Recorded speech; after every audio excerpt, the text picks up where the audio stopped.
right here in New York City, the first criminal trial of a former sitting U.S. president is officially underway. This is, of course, the so-called hush money, Stormy Daniels, Michael Cohen case. And so, amidst the backdrop of a total media circus, protesters from both sides waving flags and banners, and a man even burning himself alive right there outside the courthouse, well, for the past week, the jury selection process has been playing itself out. And what's been happening, at least according to the reporters who are in the courthouse, is that potential jurors have been getting turned away left and right. Out of the original 96 people who were on the panel, 48 of them, meaning half, were excused right away for saying that they were not able to be fair and impartial. The remaining 48 were then looked at one by one. Both the prosecutors as well as Trump's legal defense team, they were both able to ask these potential jurors questions, look for bias, and dismiss the ones that they did not like. Now, right off the rip, President Trump is obviously at a disadvantage here. That's because since this case is being pushed forward in Manhattan by the Manhattan District Attorney, the jury pool was limited to the island of Manhattan alone, meaning that no one from Brooklyn, Queens, or Staten Island was eligible to sit on this particular jury. And the reason this matters, of course, is because Manhattan is one of the absolute bluest areas in the whole country. In the year 2020, Joe Biden won Manhattan with 85% of the vote. And even if you zoomed into the election results and looked at it granularly, there was not a single block or not even a single street in Manhattan that chose Trump over Biden. Basically, Manhattan is totally blue without any conservative enclaves. And so, amidst this type of a demographic, finding 12 random people who can be truly unbiased in a case that involves not only the former Republican president, but also the current presumptive Republican nominee for president is difficult to say the least. However, the case had to move forward, and as such, after 4 days, the entire 12-person jury was finalized. And so, let's go through what we know about these 12 individuals who have been essentially put in charge of deciding President Trump's legal fate in this particular case. Now, of course, we don't know all the details about these jurors because, after all, their identities do have to be kept anonymous, but there are quite a few things that we do know about each one of them based on reporting from the actual courthouse. To start with, juror number 1, who is also the foreman, he is a married man living in West Harlem, and he works in sales. He enjoys general outdoor activities, and he gets his news from a combination of the New York Times, Fox News, as well as MSNBC. And he said that despite having heard about some of President Trump's other criminal cases, well, juror number 1 claims to not have any opinion about the president himself. Then there is juror number 2, a married man who lives in Hell's Kitchen, and he works in finance. This man's hobbies include hiking, listening to music, as well as going to concerts. When asked, he said that he does follow President Trump's posts on both Twitter as well as Truth Social, and he also follows other people in the Trump orbit, such as Michael Cohen, as well as Ms. Kellyanne Conway. And when asked about it, juror number 2, he said that he believes President Trump had done some good for the country, although he added that it, quote-unquote, goes both ways, whatever that means. Next up is juror number 3, a man who works as a corporate lawyer and lives in the neighborhood of Chelsea. This man's hobbies include things like hiking and running, and he gets his news from the New York Times as well as the Wall Street Journal. And when he was asked about it, juror number 3, he mentioned that he was not very familiar with President Trump's other criminal cases.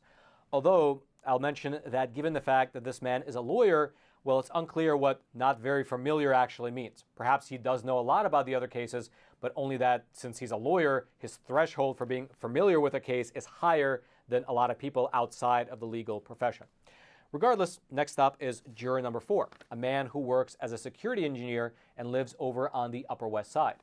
This man's hobbies include woodworking as well as metalworking. Other than that, very little personal details are known about this particular juror. The only notable thing is that when he was asked about whether or not he had strong feelings regarding President Trump, he said, quote, "No, not really." So take that for what you will.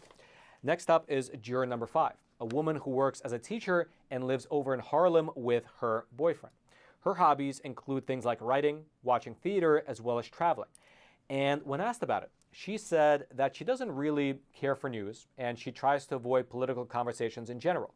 However, when asked directly about President Trump himself, she said that he appreciates his candid style, adding that, quote, "President Trump speaks his mind. I would rather that in a person than someone who's in office and you don't know what they're doing behind the scenes." Then you have juror number 6, a woman who works in the technology sector and lives over in the Chelsea neighborhood.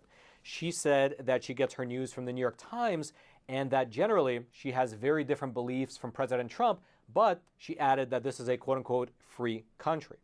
Then next up you have juror number 7, who is a lawyer living on the Upper East Side. He said that he gets his news generally from the New York Times, the Wall Street Journal, the New York Post, as well as the Washington Post.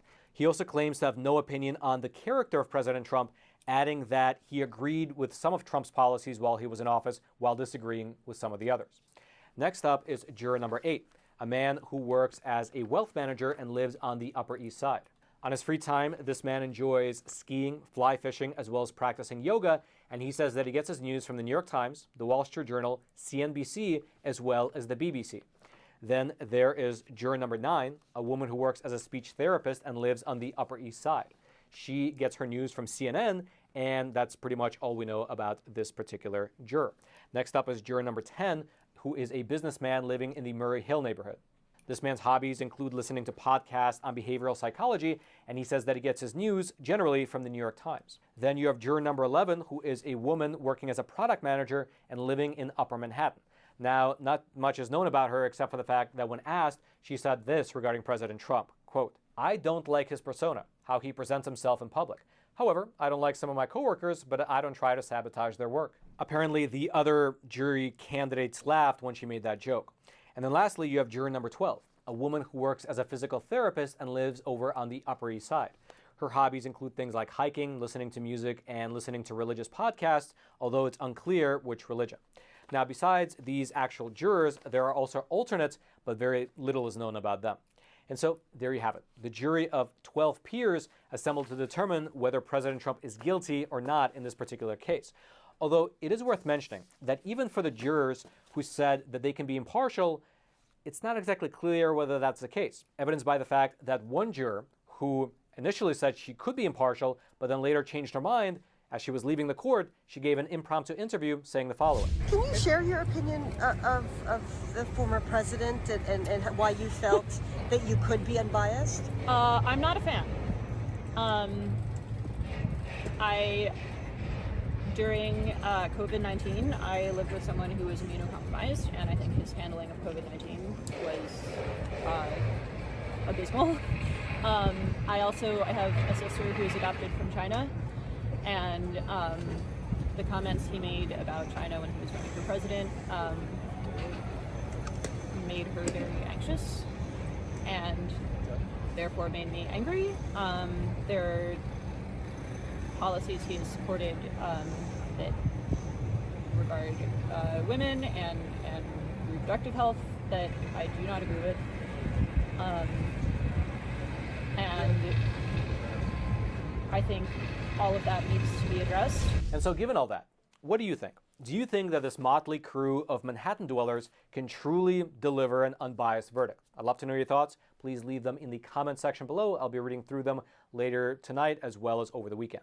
And also, as you're making your way down there to the comment section, take a super quick detour to smash those like and subscribe buttons so that this content can reach ever more people via the YouTube algorithm.